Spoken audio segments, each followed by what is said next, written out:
Hey y'all, Patrick with Vetted here. Thank you guys so much for joining. You've seen the title, you've seen the thumbnail. Let's jump in on this, right? New UAP legislation. This is crazy. I'm going to give you some timeline on exactly when this could happen, and then we'll look over exactly what the legislation is. I'm going to put links to all of this so you can check it out for yourself.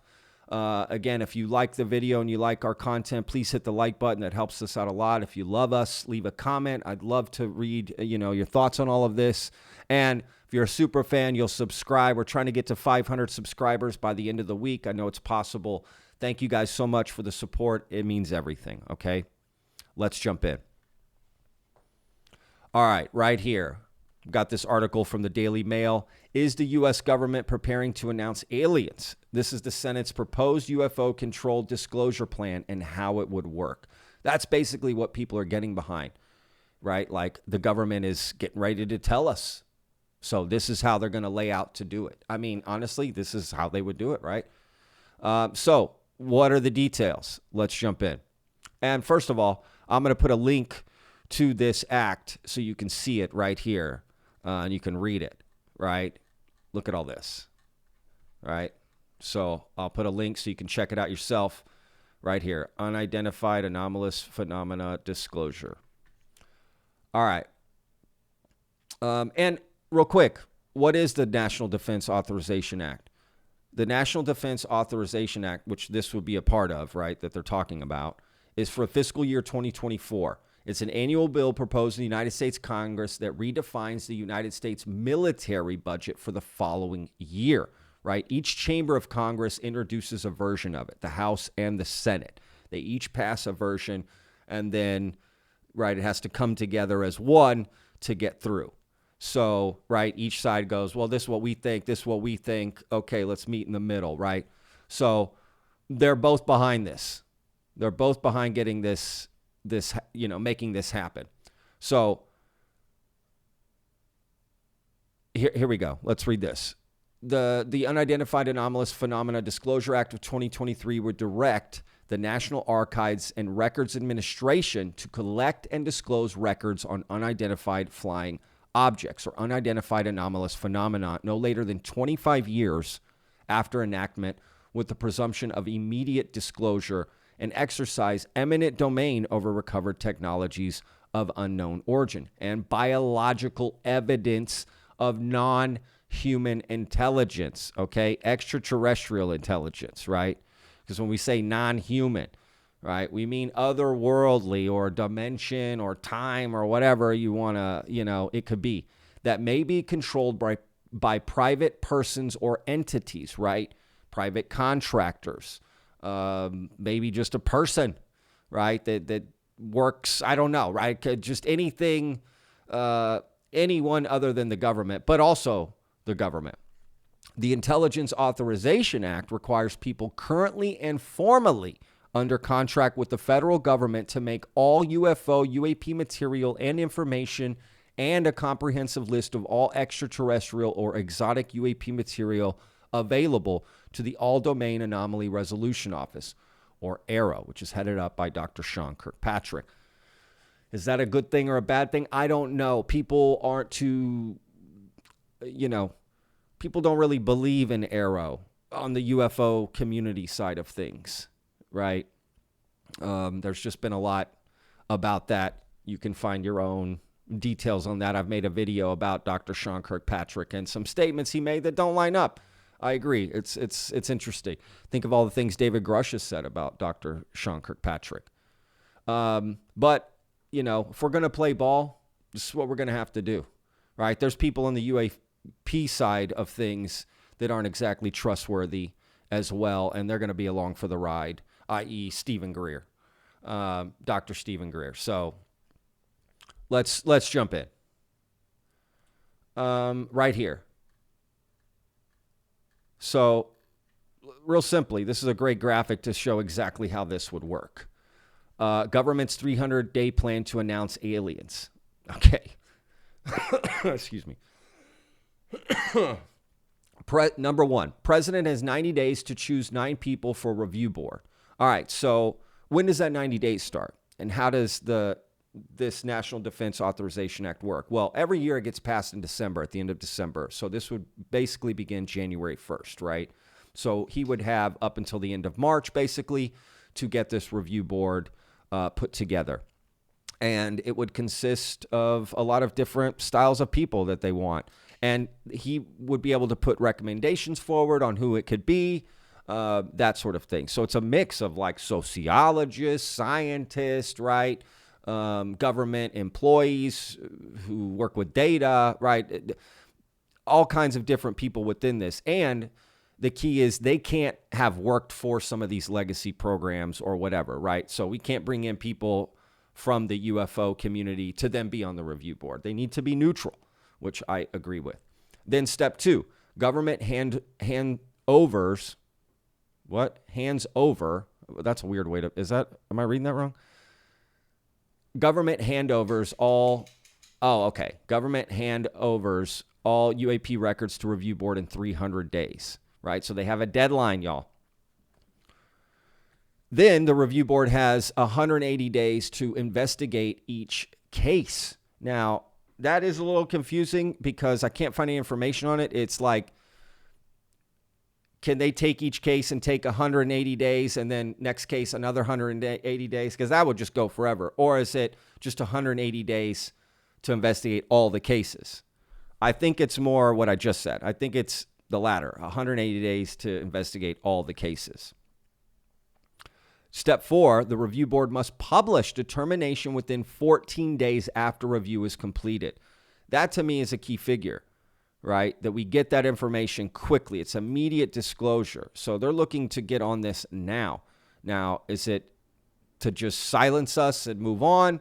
Or are we really about to get some information that's going to blow our minds? What do y'all think? Tell me in the comments. And do you think this is a step forward in the right direction? Curious to hear. Are you a little suspicious of this, right? It is interesting. We're asking the same entity, our government, who we believe is hiding things, to then disclose that they're hiding things, right? But remember, the government's not one thing, one monolithic thing, right? There's many departments. They don't all know each other and work with it, very compartmentalized. So we have no choice. We have to involve the government, right? I mean, there's just no choice. So it is quite interesting what they're going to do. So this is what I find interesting too. So the Act states government offices have 300 days after the date of the enactment to hand over records to the review board. These offices include the President, the Department of Defense, all military branches, the Department of Energy, the Director of National Intelligence, and the Library of Congress, and more. Now, the reason I highlight the Department of Energy is famously journalist Tim McMillan from the Debrief. Big fan of that guy, by the way. He has said in other interviews that the Department of Energy is supposedly where a lot of this has been held, potentially. And I saw that on an episode of The Basement Office. I'm going to put a link to it so you can check it out. Yes, with Stephen Greenstreet, back when he was looking into this phenomena, in a fair way. I'll just say that in a nice way. So I think the Department of Energy is a big one. So anyway, let's move on from that. Yes, right. I think that's key, that it's coming from all these different stuff. So the review board, the 9-person review board will have 180 days to review each case about UAPs. This group must have at least one national security officer, foreign service official, scientist or engineer, economist, professional historian, and sociologist. That's what I like. This review board is made up of different people who will approach it, right, differently and come together, right? Because they're trying to consider all the different effects of what that disclosure could mean to society. And sociologist is interesting, if you ask me. Economist, right? How will this affect the economy? Historian, the historical approaches, right? Hang on a second, my TV's... When I gave my first presentation, my first scientific presentation Sorry, I'm watching Encounters, y'all. I don't know if y'all seen that on Netflix. I did a video about it yesterday. Check it out. I've been watching it. It's absolutely amazing. Anyway, let's get back to it. Yeah, that's interesting right here that I'm reading. The review board's goals are to determine if a recorder constitutes an unidentified anomalous phenomena record and whether an unidentified anomalous phenomena record or particular information in a record qualifies for postponement of disclosure. These individuals also have the power to subpoena citizens for their testimony, records, and other information relevant to the case. Now, is that subpoena like we can put you in jail and criminally, convict you if you don't respond to this subpoena? I don't know. The review board, in the terms of its members, shall terminate not later than September 30th, 2030, unless extended by Congress. That's interesting. What do y'all think about that? Step 4, review board publishes its findings. And at the end of the day, this is what we're going to want to know. The act states that the review board must notify the head of each government office about their determination of the records. Once this is completed, the review board must publish the findings within 14 days, for the public. Again, that to me is the key. Senator Rounds said, our goal is to assure credibility with regard to any investigation or record keeping of materials associated with unidentified anomalous phenomena. Relevant documents related to this issue should be preserved, providing a central collection location and reputable review board to maintain the records adds to the credibility of any future investigations. The amendment surfaced just days before Congress held a UFO hearing that was streamed to the world. David Grush, a former high-ranking intelligence official, was one of 3 military whistleblowers who testified under oath that they had firsthand encounters or knowledge about secret government programs involving technology that is non-human. He claimed that the U.S. has been in possession of UFOs since the 1930s and has been secretly back engineering them and carrying out a public disinformation campaign to prevent the details from leaking publicly. Grush was sworn in on July 26 along with Ryan Graves, an esteemed former pilot, and Navy veteran fighter pilot Commander David Fravor, who witnessed the 2004 Tic Tac UFO. Now, there's more to this article. I'll let you guys read it. They basically just get into more UFO stuff. But, well, one thing real quick. I didn't know they're calling Ryan Graves and Commander David Fravor whistleblowers. Are they? I don't know.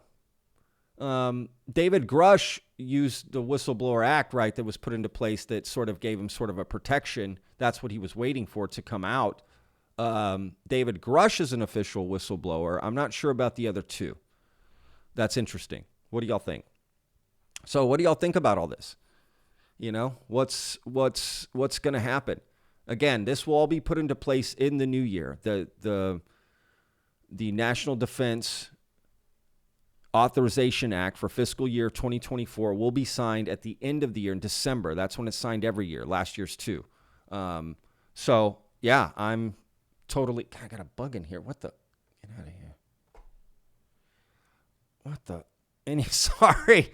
Listen, guys. This is what we're doing. I got a UAP here in my house. Yeah, I find this quite fascinating. People are basically stating that, we're headed for disclosure, y'all. The government is going to tell us this is real, right? And what do we do about it? I don't know. Is this what's going to happen? Is this the first step? Or is our government finally going to say, yeah, aliens are real, or this is real, or we recovered this?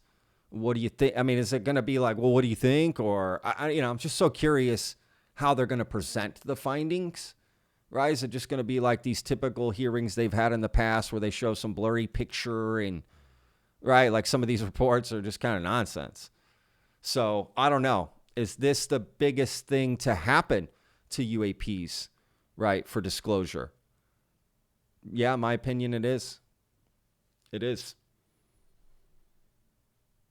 I'd be curious what the investigations are going to look like, right? All of that. So anyway, tell me what you guys think in the comments. Thank you guys so much for watching. I'll put all the links down below again so you can check it out.